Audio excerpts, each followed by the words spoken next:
All right. Well, welcome everyone. Thanks for coming to Advisor Tools. This is a somewhat technology-oriented session. But what I would say it's really about is a couple of our advisors with different backgrounds, simply sharing their experiences with all of you around how they utilize the digital client experience to supplement the value that they add in a one-to-one or team-oriented environment.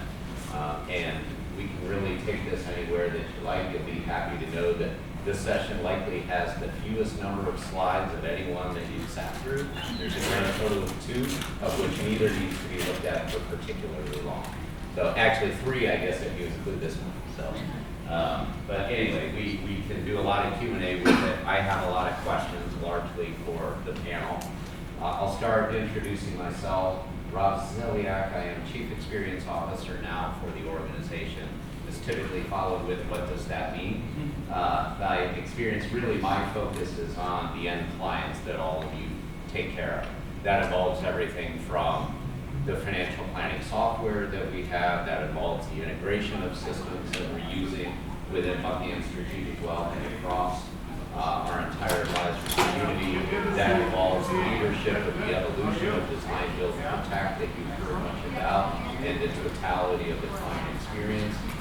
That actually includes the events team now, so Kelly Lamb for second team, Tim Maurer, Vince Crivello, Meredith Bottas are all part of my team. So what we've taken is experience to turn into education, events, and essentially all of the resources, hopefully, that you would like to utilize to take great care of clients in the way that you want. So along with me are Skip Briggs, leader of Briggs Advisory Service, and Aaron Gray, leader of our Denver office with Buckingham Strategic Wealth, and our Director of Planning Integration. So before we get started with any further questions, that I'll start, and then you all certainly please ask.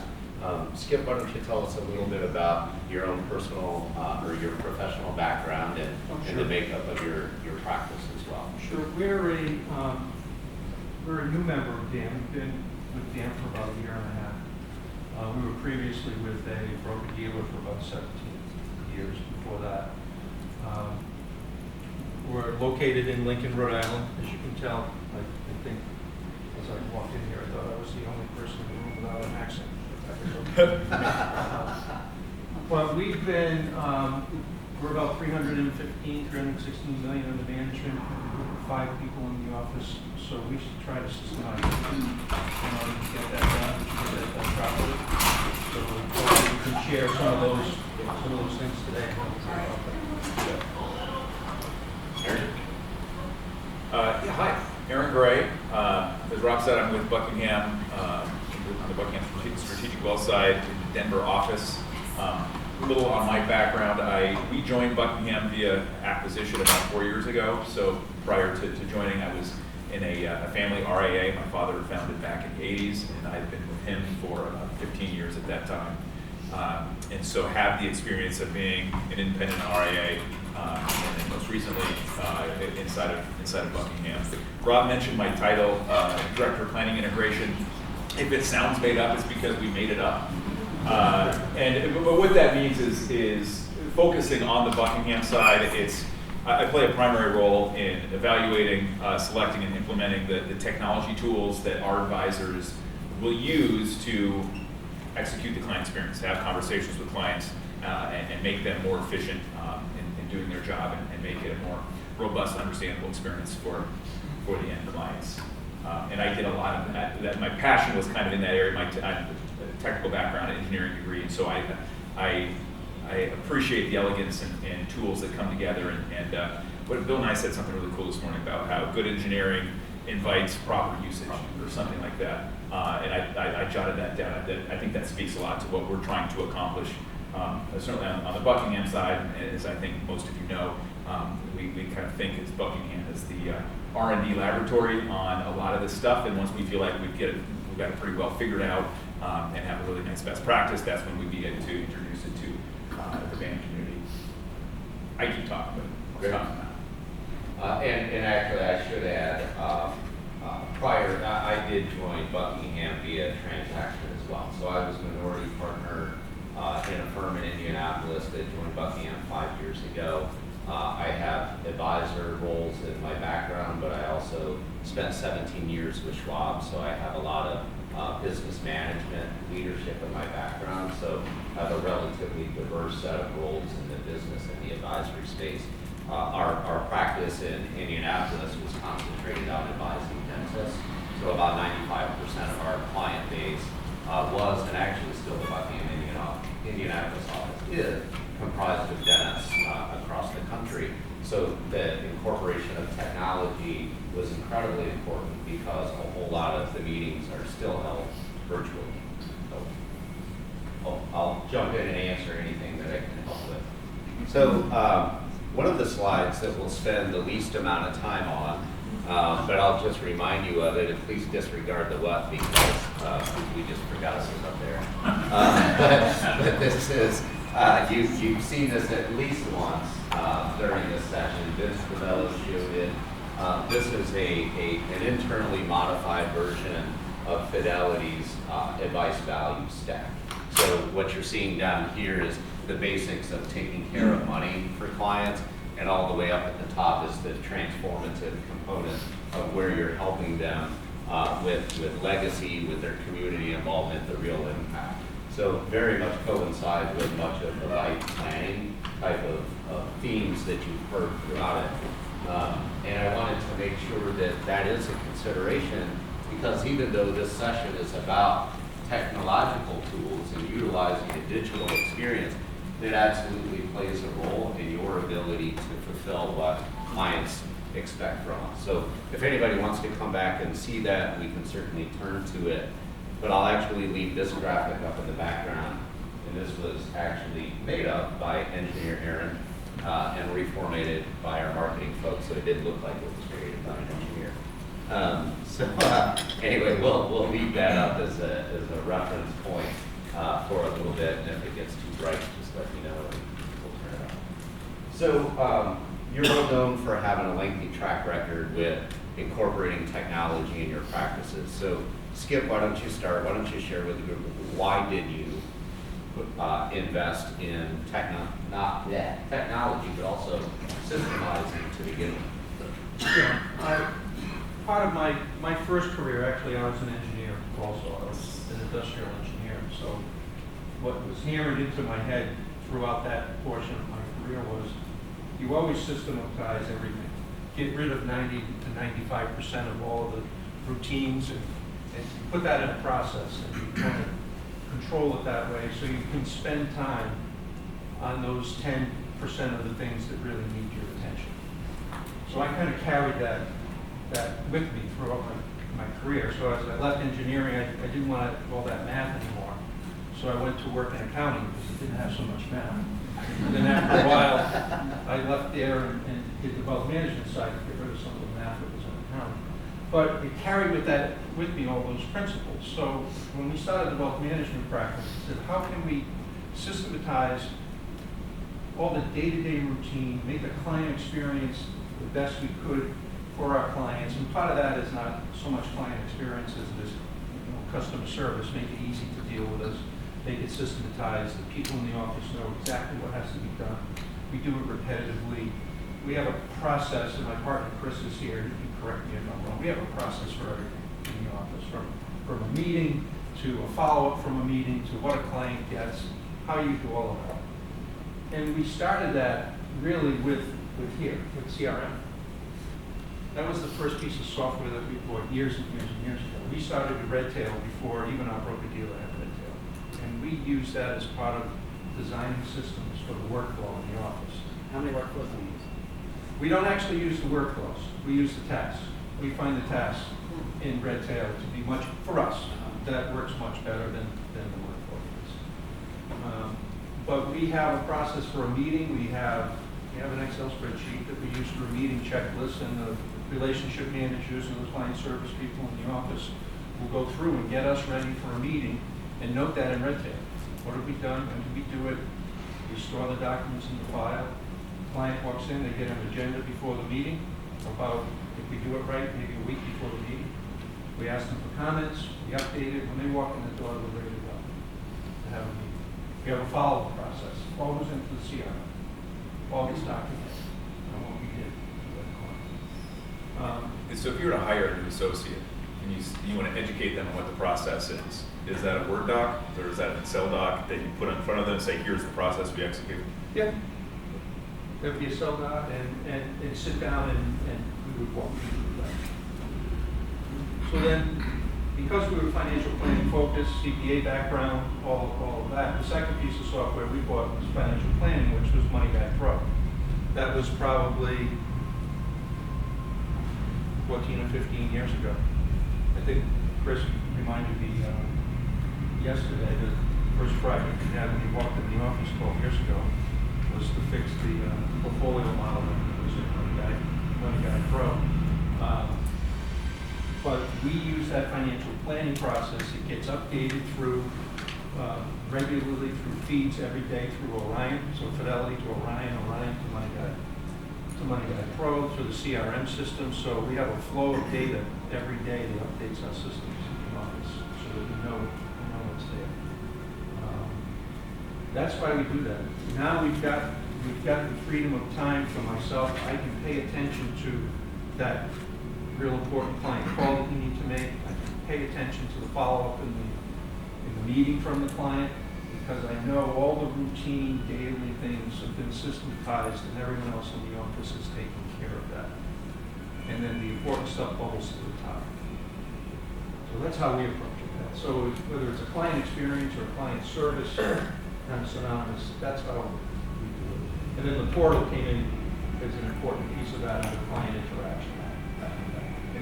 Just to tag on to that, I mean and you're speaking beautifully to the core of what we built in the middle of this chart. This is, and I'm sure there's others, but these are the top 5 items that jump off to me in terms of why is it worth it? Why do you care about doing any of this stuff versus what the industry looked like 20, 25 years ago? Advisor efficiency is a big deal. That allows you to deliver a differentiated level of service because you have more time and ability to get deep into what really matters. Client experience, and this is just what does it look like and feel like to actually be a customer of in my case, Buckingham? What is the mobile experience? Is there any kind of respectable digital kind of interface to my advisor or to my assets, to my plan? And then obviously at the bottom here, these are tracking hallway assets. You're gonna find out more about those assets.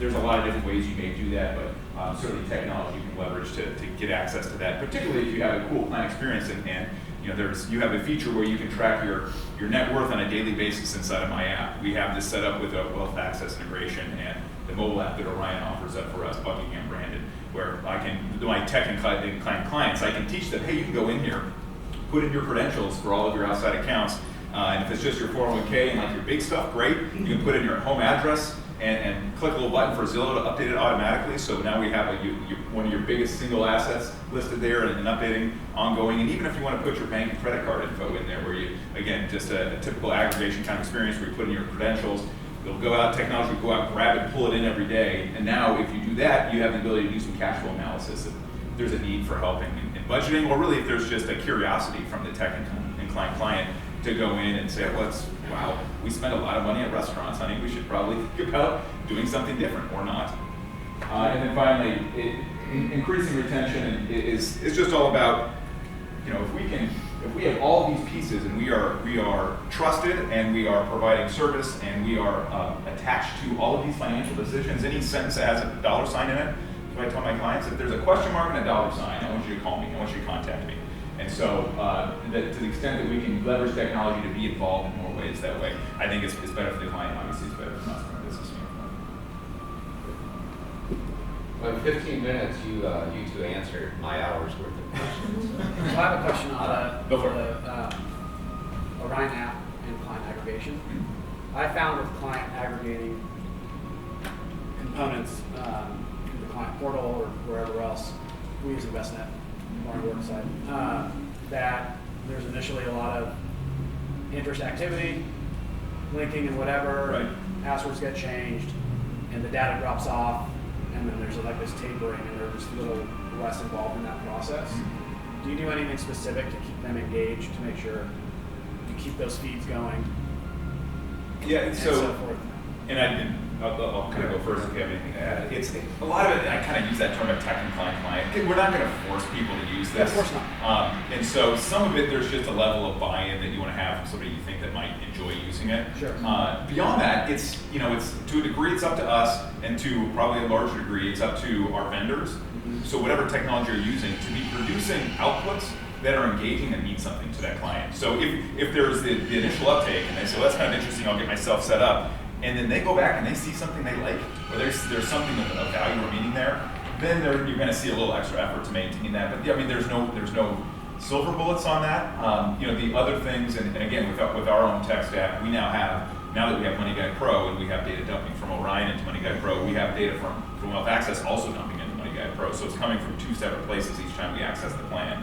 I expect now I'm new enough in this new tech cycle that I may not, I need to validate this with the clients, but clients are used to sitting down with us when we review plans and saying, oh yeah, that account, that outside account, we need to update that. That's a $450,000 account now, or whatever the case may be.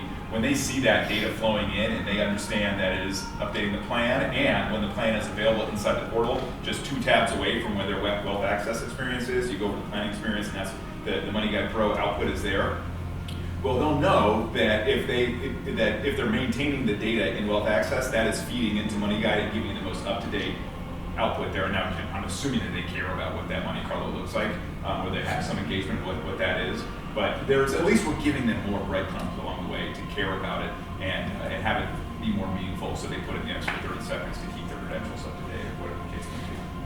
Yeah, I think part of what we struggle similarly with the Blackgate, with the data that breaks, I guess is the best way to put it. That we aggregate through MoneyGuide Pro using the open. We aggregate up that way, and it can break. We don't go in every day and look for what's broken in MoneyGuide Pro. We generally wait for the meeting cycle to come around with the client, and then as part of our process, we're looking at if something is broken or not. We may have to reach out to the client to reset it. Sometimes with MoneyGuide, you click the button and it resets. Let it go, and it drags the data in.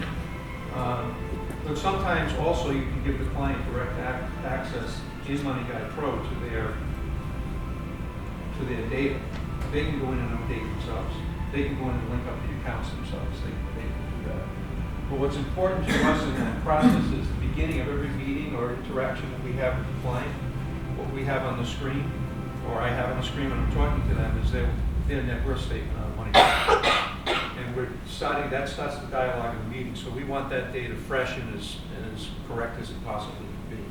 Or we'll spend time updating it. Yes. If you have MoneyGuide Pro, why do you also need Wealth Access? How does that fit in?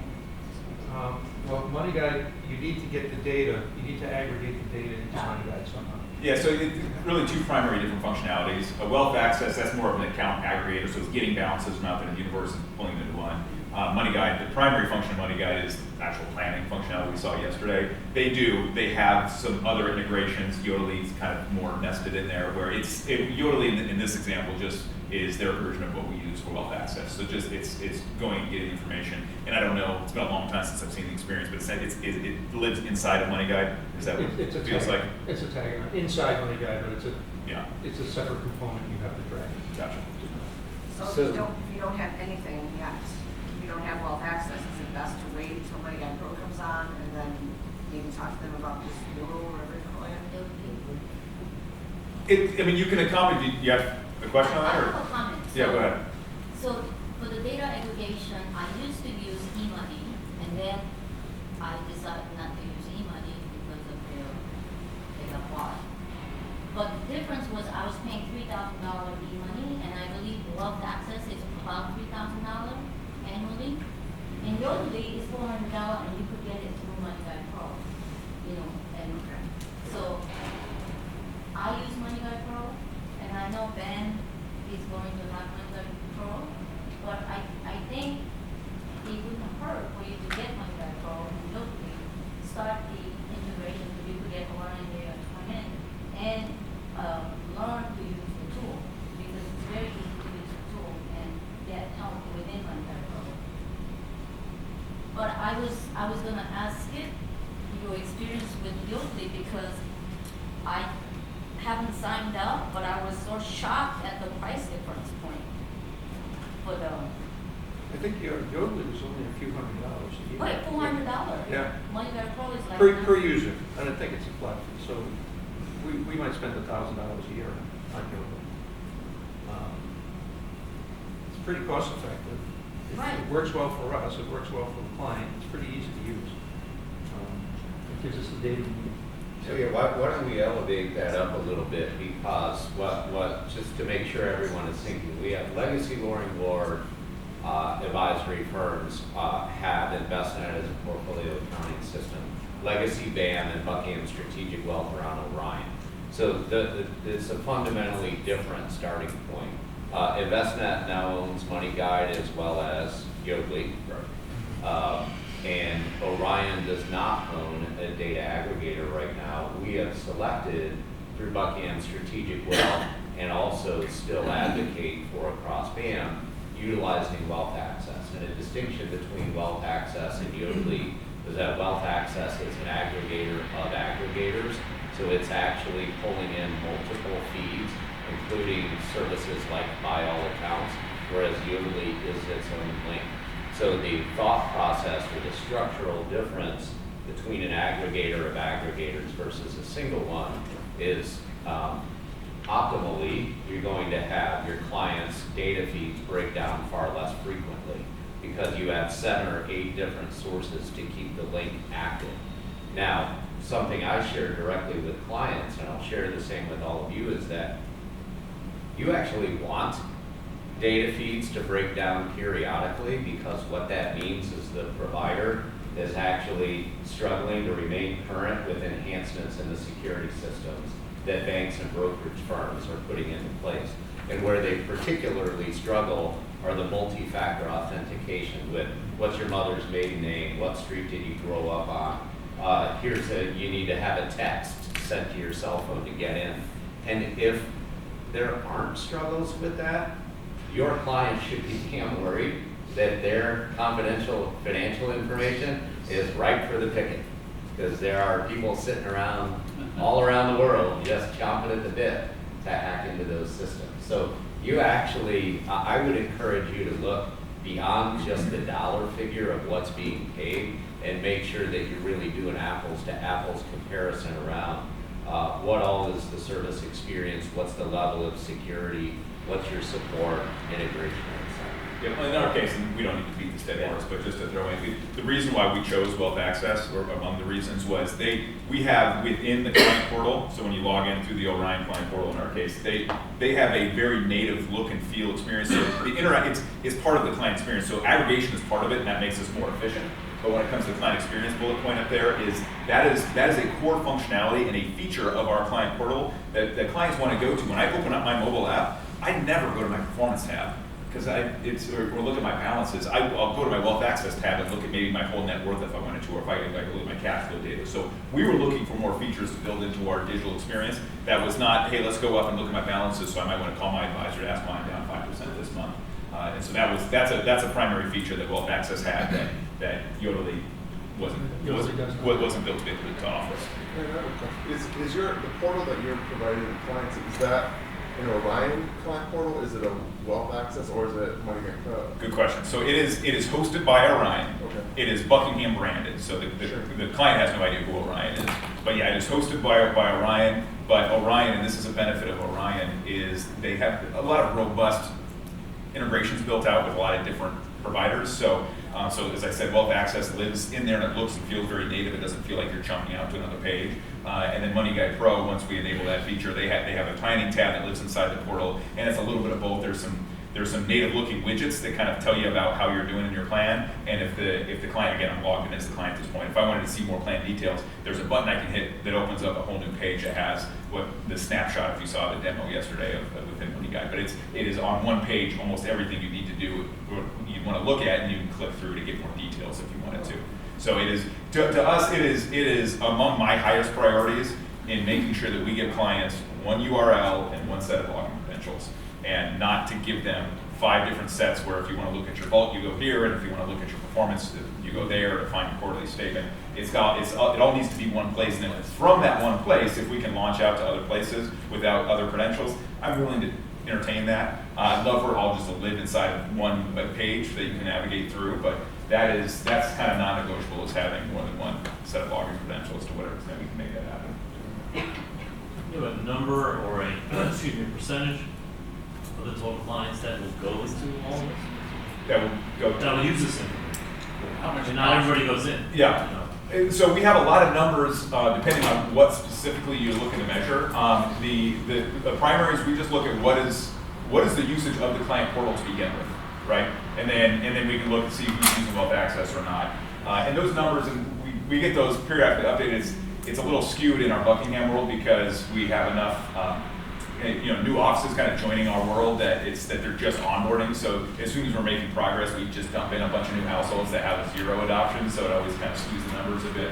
I can tell you what really pushes the needle on that is we made the decision along the way that the default, now the client can elect into different methodologies of statement delivery, but our default was going to be an electronic delivery where all that is an email that says, hey, your new statement was posted to the portal, so and here's the link to go see it if you want to.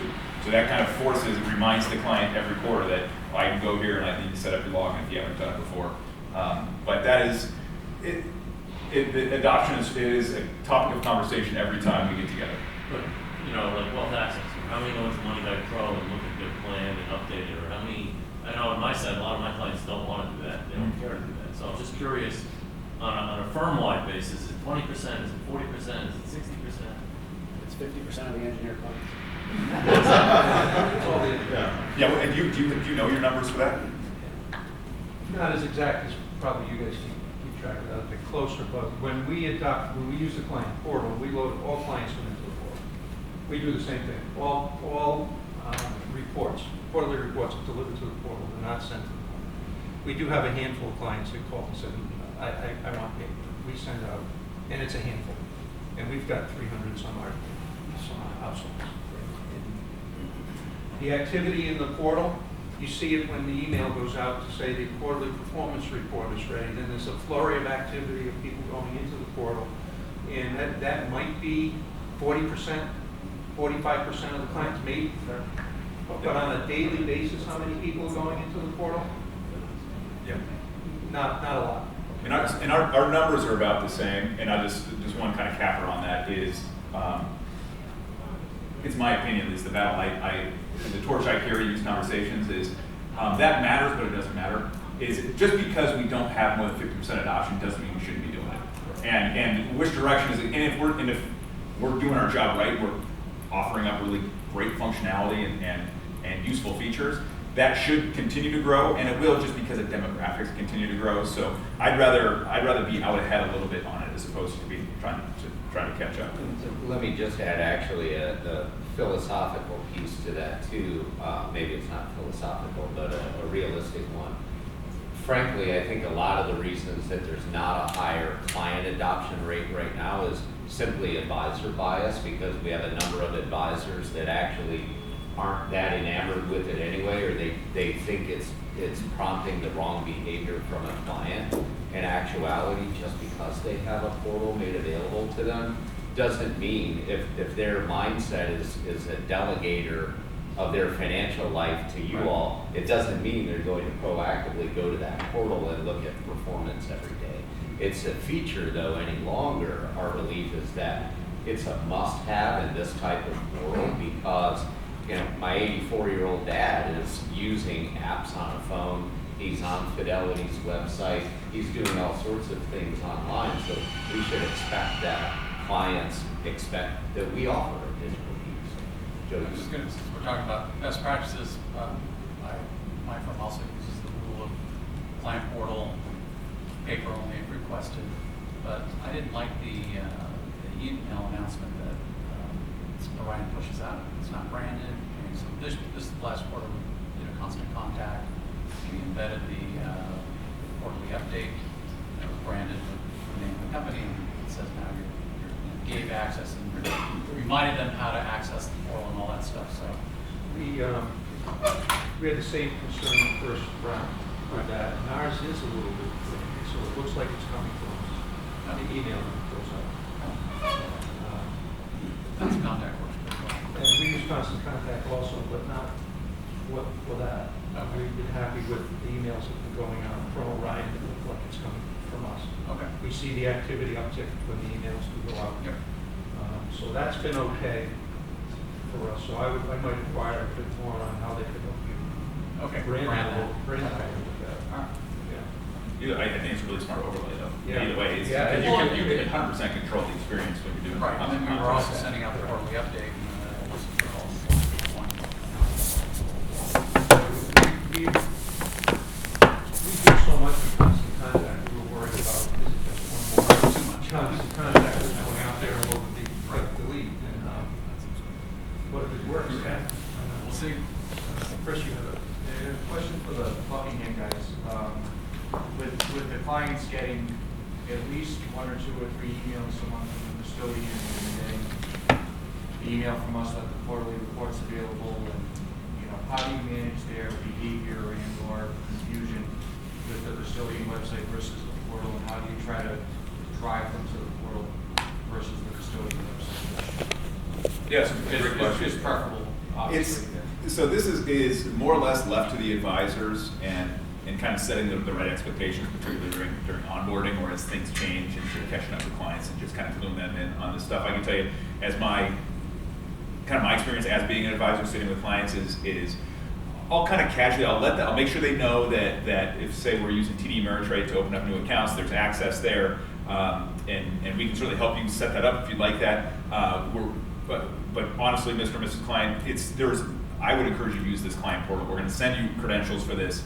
Basically, everything that's on that TD site is going to be inside of ours, and now including copies of statements, 1099s, all that kind of stuff is also inside of the Orion client portal. So I let them know they have a lot of options, but then I help set a default for them to say this one is, I encourage this one because it's got all the information you're going to want. It's not Social Security by Social Security, 2 logins to get in to see both members of the households. It's all going to be consolidated, and it's going to be a lot more balanced. Performance will be in there, but we have all this other great stuff. And I'll even take them through a demo. So when we're in a client meeting and we have something on the screen, I'll have their portal in a different tab, and I'll click over. And if they ask me a question during the meeting, and I know I can answer that with a graphic kind of aid by something in the portal, I will use the portal to answer the question. And so you're kind of teaching them that the kind of things they might be interested in, there's access, Is TD right now the only custodian delivering 1099s and statements to the portal? You want to answer that? You want to answer? Yeah, so, well, go ahead and finish that part, and then I'll do one tag on. So TD is going right now. Schwab is close behind, and Fidelity is coming. Fidelity is actually doing a more modern version of access to those statements with TD and Schwab. We have to host the actual files. They pass Orion files, and they live on an Orion server, and they're hosted that way. With Fidelity, and this is probably a better way from a security standpoint to do it, it's going to be API based, which just means there'll be a page where there's a link, and you can you click it as a user, and the file doesn't live on Orion's server. You would click and say, I want that file, and then they have it built out where Orion can then call out to Fidelity's servers and then pull it back. So it's the same end user experience, but it is, we're not hosting as many files, or Orion isn't doing that. So they're working on that tech. It's just not ready quite yet. I think probably sometime next year. So for those newer to our community, Buckingham Strategic Wealth has long been referred to either the Living Lab or the Test Kitchen for our advisor community overall. So what we're doing right now inside Strategic Wealth is very much what Aaron, building on what Aaron was talking about, is we want we want client portals to be their financial destination, not a place for them to go check portfolio returns. And as we can influence our partners at the custodians, Money Guide, Wealth Access, other aggregators, Salesforce included, the goal is to have clients be able to go into the portal and use that as their one-stop financial shop. So they don't have to get, even if they get pinged by their custodian directly or their credit card company or whatever, they don't have to go to all of those different places. So we're making a lot of progress in a really short period of time. Never as fast as we want it to be done, because we're still little guys trying to influence big companies on their roadmaps. But as we make progress, you'll all start feeling the benefits of that as well. If there are more questions. Is your integration from Orion to MoneyGuide Pro, is it bi-directional? Yes.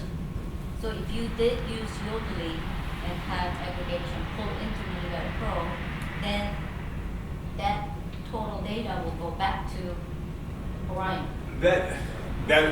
I mean, so not natively now. I mean, so when we say it's bi-directional, we pass our balances and holdings down from Orion to MoneyGuide, and then what MoneyGuide serves back up to Orion. It is specific stuff, but it's not like it's everything. I'm sure we could ask them if we found if there was something that wasn't being served up, that integration we really wanted. I'm sure we could ask for it. They charge us for it. They bill it for us. But it is. I don't believe, but you know better than I would, that it's not bringing It does not feed. back up. So does the wealth access sends the information to Orion, and Orion sends information to MoneyGuide Pro? Is that the way it's done now? Cameron, do you want to answer that question? You probably have a better technical answer than I do. So we get data from Orion into Wealth Access, and then Wealth Access feeds that data plus your aggregated data directly to MoneyGuide. Well, yeah. And in our integration, you guys did something custom for us, since Orion is feeding. So we launched from Orion to MoneyGuide, that the Orion balances go with that feed, and then basically when that happens, MoneyGuide hits Wealth Access and says, hey, give us any other balances beyond the Orion, because they're already getting the Orion-based accounts, and that data is also going from us or from Orion into Wealth Access. So we didn't want to duplicate accounts, so we just put a filter on there so that we wouldn't duplicate the accounts, but any additional accounts would feed down based on that. So it's clear that you guys can get data one way or the other, no matter how we want to bake the pie, right? Sure. I mean, that's what There's we- options is there- there. Agree with there? Yeah. But really, it's a conversation about client behavior and client convenience, right? So, like our firm, we do a post-onboarding meeting. Okay. After the client signed all the apps and transfers would come over, they come in the office, we do a post-onboarding meeting. We use Schwab primarily. We'll help them set up their Schwab username and password. We put everything on e-delivery except the 1099s, because that's the most requested form that we get from tax time. And that way it always shows up in the mail. Yeah. Right? But the confirmation statements, everything else gets e-delivery, and they typically never log into Schwab. It's on autopilot, Yeah. right? And then we offer them our client portal if they want to use it or not. Yeah. And typically, if there's interest in client portal, I'd say maybe after the initial setup is done, of those that are interested, maybe 20% will use the aggregation feature for their other accounts. And then typically, of that 20%, maybe 50% are engaged in the process. Yeah. But all of this goes back to reframing the client conversation around goal-based planning, not why is my wife's account up 4% and mine's down 3% because we have aggregated model. Right? So what else are you guys doing aside from the aggregation piece to help enhance the client experience? Great question. We just had conversation today, and without putting any pressure on Cameron, who works for Wealth Access, and he's all of like 3 or 4 months in, so I'm really going to make him squirm now. But they're working really hard with Salesforce, which happens to be our CRM at this stage. So part of the client experience that we've had, again, coming through Loring Ward, you've seen reference to 360 Life Map, 360 Discovery. The output, though, that we'll start advocating is using a family profile. So if you've ever seen MindJet or MindMap or other similar graphical tools, we actually have those family profiles created and housed in Salesforce. So one of the additional components to get clients still remaining focused on the right things, who they care about, what they care about, and viewing their money as a means to the end, we're looking to get an integration so that Salesforce would actually bring in that family profile to the portal What about for us right so there? they can see that as well. Again, we have to start with keep in mind that when we have 140 legacy BAM firms and 691 legacy Loring Ward relationships, and our primary feeding partners, the vendors, go into heart palpitations when we approach them and say, could you take 800 different feeds and give it only to the right person and not to the other 799 companies? So it takes a lot of time and influence to get there, but those are the type of things we're looking to get accomplished across the spectrum of the plan. I mean, if you look at all of this life planning stuff we've been hearing about for the last 2 days, I think we can all agree, I mean, I'm convinced, that's the next evolution of our industry and what we can bring to the table for our clients. The challenge is there's no good vendors out there that do that for us, right? First and foremost, it's a method, right? You're sitting with the client, that's what George Kinder talked about this morning. And so we need to be trained as advisors on how to have those conversations and get the clients to understand that we're willing to go to a level of depth that they may not be expecting. But on the back end, in terms of offering kind of ongoing experience or using technology to augment or kind of save or document what your life plan is and whether we're making progress or not, there's no greater. So we're using Salesforce because we can develop inside of Salesforce, so we can say, well, we want it to kind of look like this, so we can kind of build it out.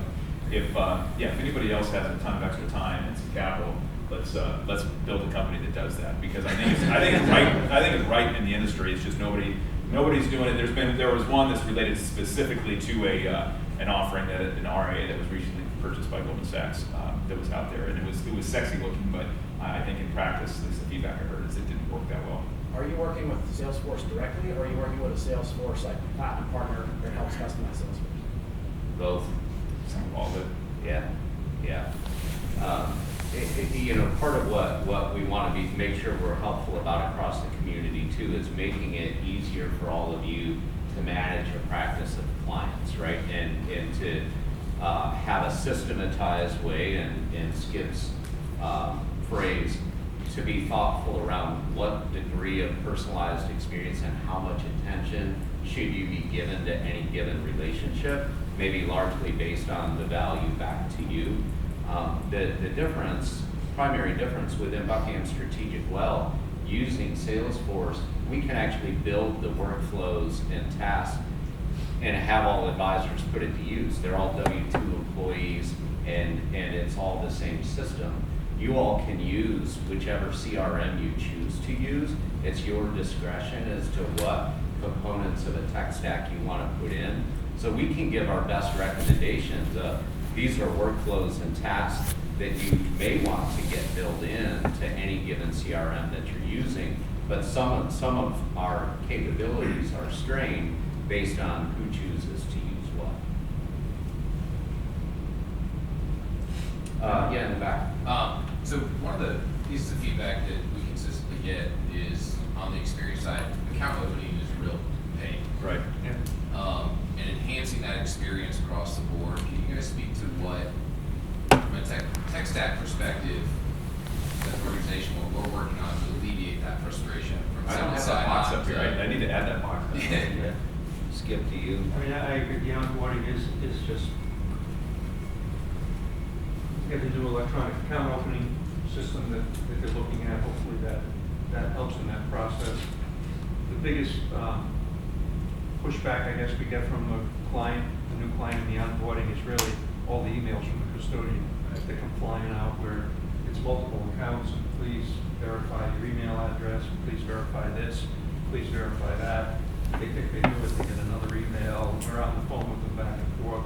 We do a similar thing, we call it a feel-good meeting. After the client has, we send them the paperwork, we bring them in and make sure, if they haven't responded to those emails from the custodian, we walk them through and make sure they have. We get them signed up for Fidelity, we get them signed into the portal, we walk through with them how to use it. That's how we manage that. I wish there was an answer to that. I don't know what that is. And I'll give you that little version of what we're working on.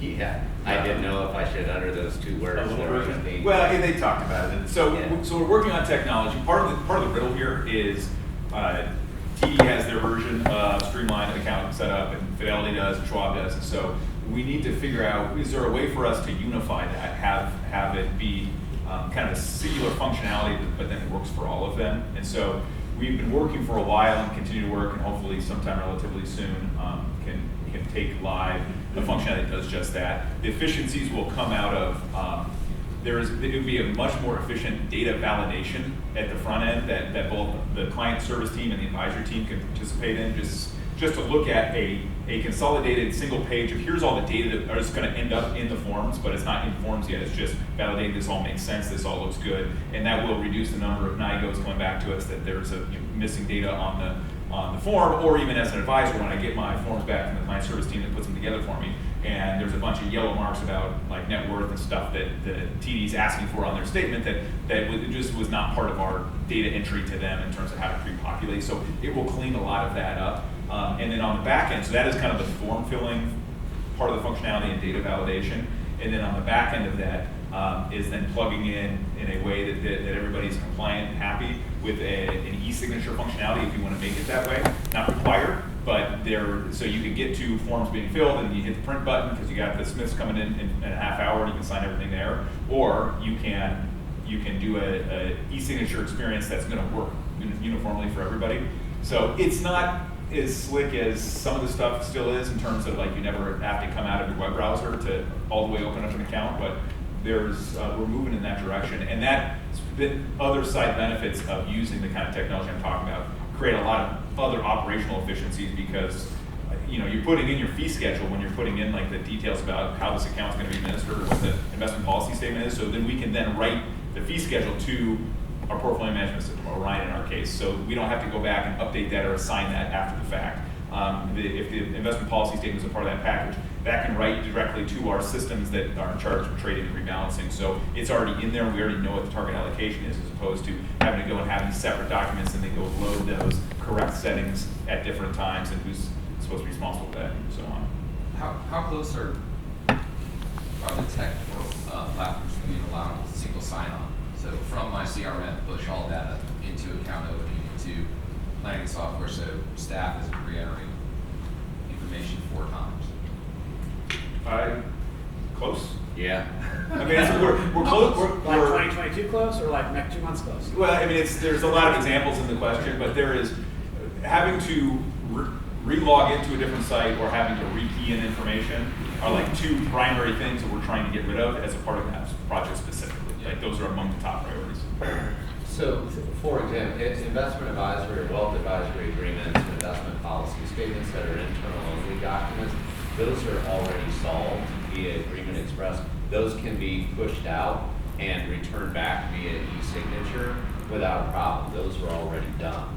Again, when it comes back to the influencing the 3 big primary custodians and getting them to all come to agreement in the way that their fleet of corporate counsel will all see eye to eye is the hard part, right? And I would say that work preceded Aaron and I in our roles back a couple of years ago at least, and we keep thinking it's a month or 2 out, but it's still at least a month or 2 out, probably longer. It's a moving target with the custodians. That's the hardest part, is keeping those forms up to date, making sure that everybody's going to agree on the standard that we're using on the tech side for the e-signature, that everybody's going to be okay with that. But we're making progress. Is there anything in the future coming where you were talking about trying to get the client to go to this one financial hub for their digital experience with us? And outside of the face-to-face meetings, a lot of the back and forth I have is just we agreed on all these next steps, advice that was given, which you said you'd implement, being able to post those action items and that advice on that financial hub and maybe go back and forth with the client through there instead of breaking away into an email channel? So that's high on our list, so there's nothing that's coming out next month for that. There's some functionality inside of Money Guide that is built to kind of document who owns what the time frame is, but what's missing from that is it's not effectively served up in like our digital experience. You have to kind of dig through as a client to go in to find it. You still technically have access as a client user, but it's not served up in a way that's going to make sense for us to use that as a primary channel. We've talked to other vendors about maybe making that a part of some of the developments they're thinking about, and there's I'm sure it's on our list. It's just not right around the corner. Well, one additional piece though is, within the client portal is just simply doing, uploads and downloads, right? So it's not going to remain dynamic on the screen, but it does, again, prompt them. It's one more call to action to get them to the portal. And they would get notified if you say, here's your follow-up action plan that we agreed upon. You push it into the portal and ask for them to communicate it back that way. And if it's not confidential information, of course, it can be emailed. That's one way. Yeah, so workaround ideas we're kind of kicking around. Skip, have you done anything differently? We use email. Okay. We use email in the task system in Right. CRM, but the task is internal, doesn't leave, you go to the client, so we do a follow-up email to the conversations or meetings with assigning homework to each one of us. And then it's up to us through the task system to either ping them every once in a while, where's this, where's that, or for us to get back to them. It'd just be nice to have that ongoing documentation of all advice given, what's been Yeah. implemented, and this Yep. visual format. Yeah, the plan summary functionality inside of Money Guide is a good long-term record for that, but just like the immediate, like, I own 3 action items and you own 2 action items coming out of our meeting, and let's like have a place where it is easy to check on and see what the status is that's very forward-facing. That's what we're still trying to solve for. Skip, in addition to Money Guide Pro, we receive questions a lot inside Buckingham as a whole, but I hear it a lot in my role too, of advisors, questions around are additional tools needed beyond Money Guide to take care of client scenarios. So whether that be education planning, social security planning, or any other type of specialized area. So what's your view on that, and have you used, what other tools? We use primarily Money Guide for that. The college planning is fine. We have an additional resource for Social Security. We use Plus' Mouth for some of the more sophisticated Social Security analysis.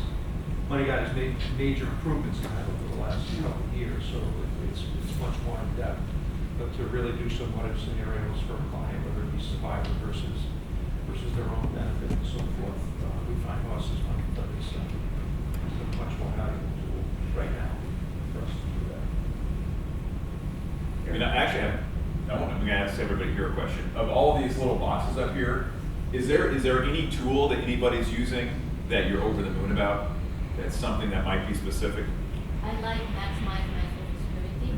The reason I like it is you can go online, the Social Security website, and download clients' The earnings history. history. Right. So- That does have a nice little hack so that you don't have to key in 60 years of earning history, something in the back. Everplans, you guys familiar with that? That's another one that, kind of life legacy planning tool.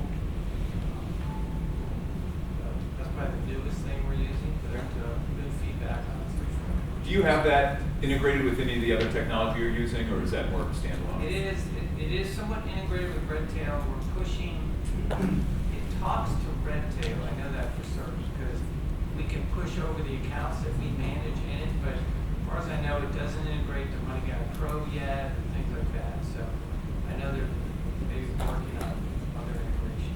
Okay, and I know they have something with Orion, I'm not sure exactly what it I is. can add up to that. I was gonna say, for the benefit of the group, Oh, there you go. talk a little bit more about it.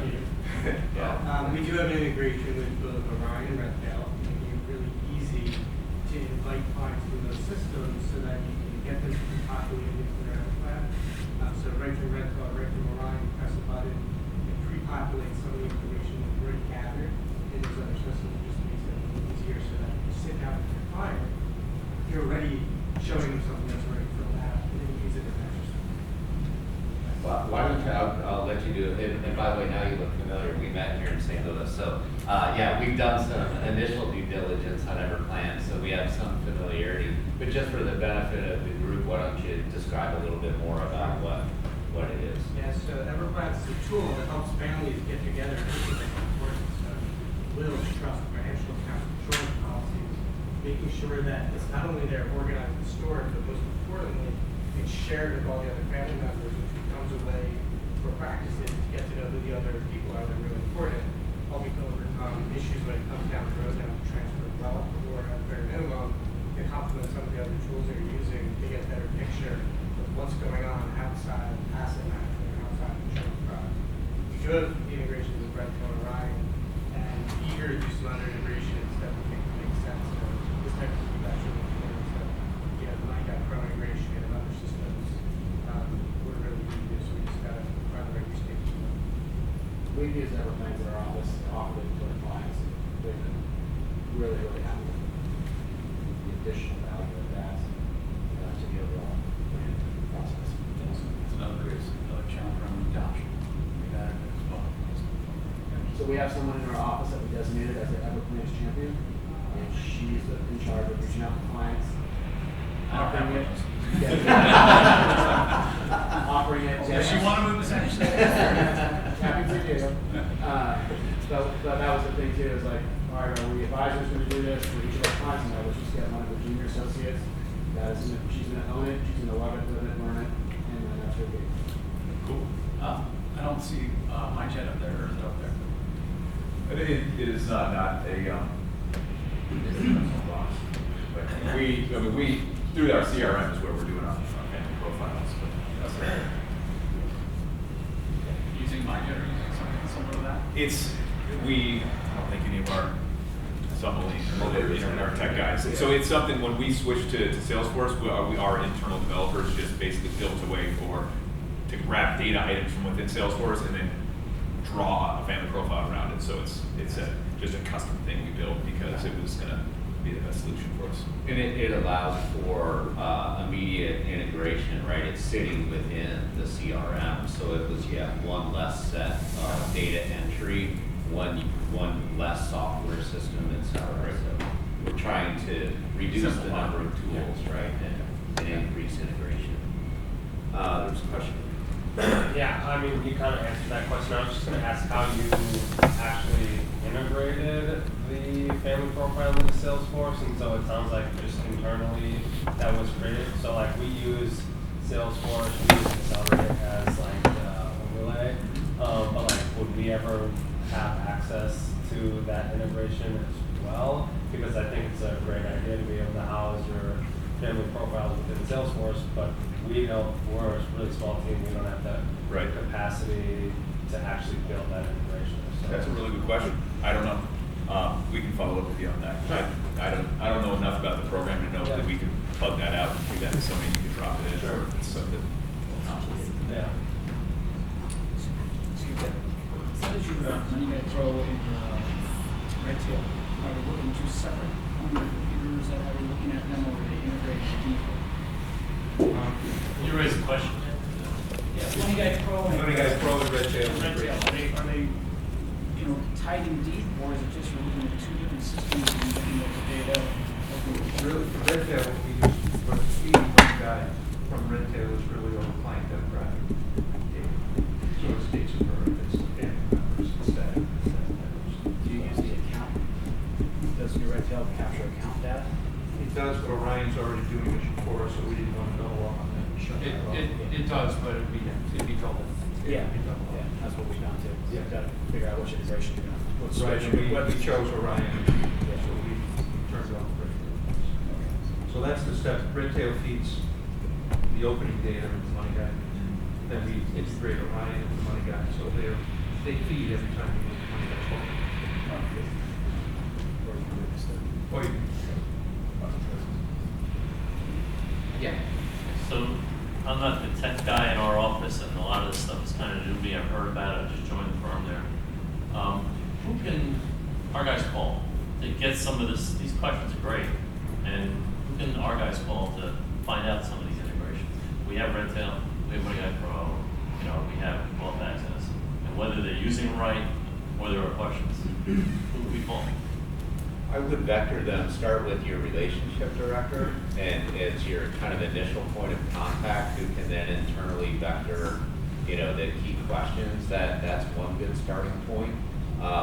Howard Lee and Jared Hoffman, I think, are also both really well versed on what's going on. They're part of our executive leadership team along with me, so they're oftentimes up to speed. And then if they have questions, they can run it by Aaron or myself.